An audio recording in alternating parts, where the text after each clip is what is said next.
Konnichiwa minna! Assalamualaikum everyone, my name is Mariam. So today in this video, I will explain to you about the first novel that existed in this world. So let's get started.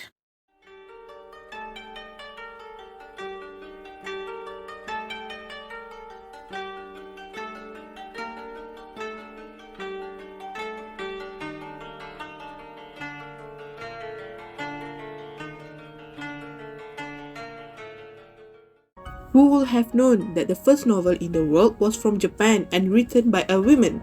In the early 11th century, the Tale of Genji, also known as Genji Monogatari, was written by Murasaki Shikibu in the era where Japanese culture was flourishing. Well, it doesn't matter whether you agree with the story or not, but you cannot deny that Murasaki tale is a magnificent and universal piece of writing. So who is the lady and what is the tale all about? Let's find out. Murasaki Shikibu was born to a Japanese noble family called Fujiwara in the capital city of Kyoto. Her name, which is a pen name, simply means ceremonial purple. In fact, all of these characters in the Tale of Genji are referred to by rank rather than their name, which can make the text difficult to understand. It was said that the Tale of Genji was written after his husband's death. As word spread about how good she was at writing, Empress Soshi asked Lady Murasaki to be lady-in-waiting and tutor for a princess at the Heian imperial court. During the Heian period, Japanese women were not permitted to use Chinese, which was exclusively for men. This tale was written in kana, which is now mostly used by children in Japan, and laid the classical foundation of Japanese literature. At that time, Japan was pulling away from China because of the most innovative and advanced empire, the Tang dynasty, was falling apart. Japan was getting further away from the rest of the world, and Japanese art and literature were becoming more nationalistic. So, what is the tale all about? Well, the Tale of Genji tells the story of Hikaru Genji, who is the overthrown son of an old emperor of Japan, and his quest to search for meaning in life. Genji lost his mother at a young age, so he is infatuated with any woman who resemble his mother. Wow, Sigmund Freud, are you there? Genji was famous, admired, and revered. He was also rather handsome. He kidnaps a young girl named Murasaki who is 12 years old, who resembles Genji's mother, and raises her as a perfect lady. Of course, he betrays her several times, and each time it hurts Genji the most. Despite all of that, the tales also give insight into the mores of the time aristocracy, the lives of samurai such as Bushido, and life in the palace could be known thanks to this novel. Do you know that when you read her obsessive depiction of manly beauty, there is no doubt it was penned by a woman for other fellow women.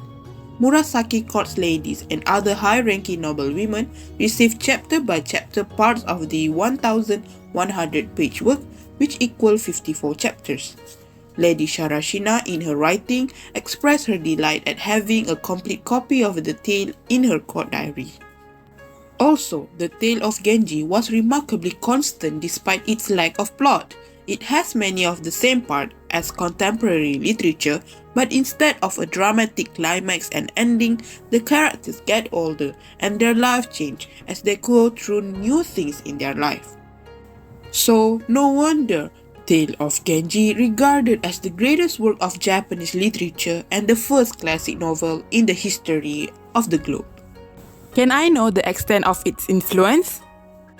Okay.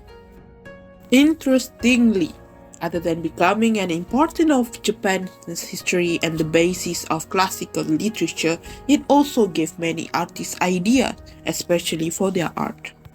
Many museums exhibit the art and replicas inspired by the scenes in the tale. One of them is in North America, the first large known exhibition.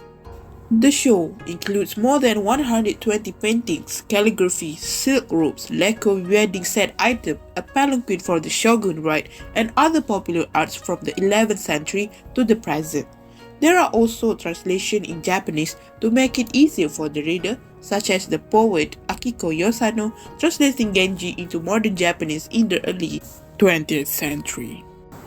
Also, The Bank of Japan issued a 2,000 yen banknote in her honor, depicting a scene from the novel based on the illustrated hand scroll from the 12th century. Since the Tale of Genji was first mentioned in the diary of Lady Murasaki, the 1st November has been the official day to honor classical works from Japan. Every year, this day is used to celebrate a wide range of cultural activity from writing, entertainment, music to ceremonies and flower arranging.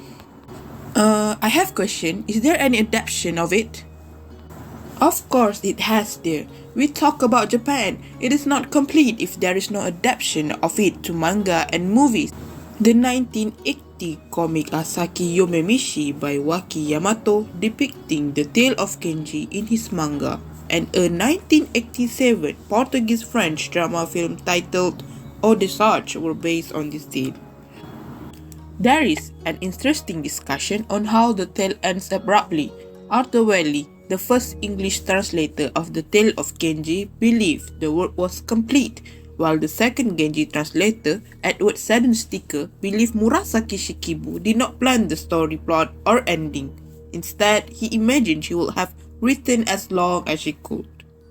Not to mention, there are many articles made by the West on this story, discussing how it can be regarded as the first novel among the others. Furthermore, there have been many discussions on this tale from the younger generation, especially since it still be taught in school, in which people describe how they learn and discuss the Tale of Genji in literature class and how it is commonly studied in Japanese classroom. Is it already in the end? Yes, dear. All what we can say is that the Tale of Genji is a piece of writing that will never go out of style. The tale is not only welcome in Japan, but the Western people also appreciate this tale. Despite how red flag Genji is in this novel, or how it ends abruptly, this tale greatly contributes to the literature and art world. This tale shows how people feel, how they suffer, and what problem they face through poetry and prose. Seeing how it's still discussed by the current generation regardless of their nationality and background, there is hope for the Tale of Genji to be existed and discussed in the future. Totally agree, especially Genji is a red flag guy. Well, that's all from me. We can later discuss it further. Thank you for listening and Assalamualaikum.